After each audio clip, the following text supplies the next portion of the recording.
হেলেঞ্চা শাক। হেলেঞ্চা শাক একটি ভেষজ উদ্ভিদ যা জলে জন্মায়। এই উদ্ভিদকে শাক এবং ঔষধ হিসেবেও খাওয়া হয়ে থাকে। এই শাককে অনেকে অঞ্চল ভেদে হিতলা, হিঞ্চা, হিঞ্চে বা হিমলুচিকেও বলেও ডাকে। এই শাক নিয়মিত খেলে রক্তে হিমোগ্লোবিনের পরিমাণ বাড়ে। কোষ্ঠকাঠিন্য, হাঁপানি, ডায়রিয়া ও স্নায়ুরোগের ভেষজ চিকিৎসায় হেলেঞ্চা শাক ব্যবহৃত হয়। দীর্ঘ জ্বর ভোগের পর হেলেঞ্চা শাক দিয়ে মাছের ঝোল খেলে ক্ষুধা বাড়ে ও মুখে রুচি ফিরে। চর্মরোগ, গামাচি, অরুচি, হাত পায়ে জ্বালা, ডবল ব্রঙ্কাইটিস ও রোগেরও হেলেঞ্চা বেশ উপকারী। এটি ত্বকের বিভিন্ন রোগ প্রতিরোধ করে থাকে। বিশেষ করে লিভার দুর্বল হলে শরীরে নানা ধরনের রোগ দেখা দেয়।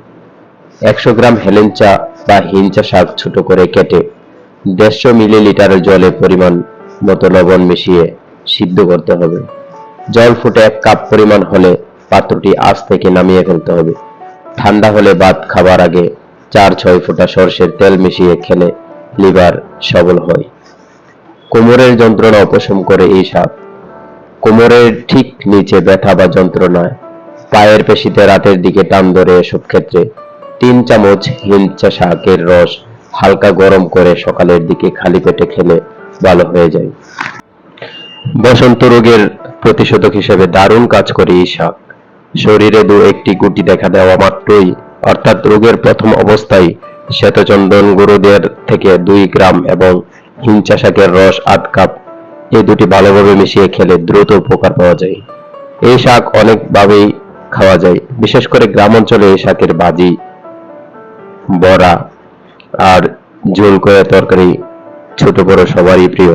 রমজানে ইফতারিতে এই শাকের ডালের বড়া খেতে কার না ভালো লাগবে। তাছাড়া এই শাকের বেসন ভাজা বেগুনি থেকে অনেক স্বাদের। যারা কখনো এই শাক খাননি তাদেরকে অনুরোধ থাকবে একবার হলেও খেয়ে দেখবেন। অনেক স্বাদের এই শাকটি।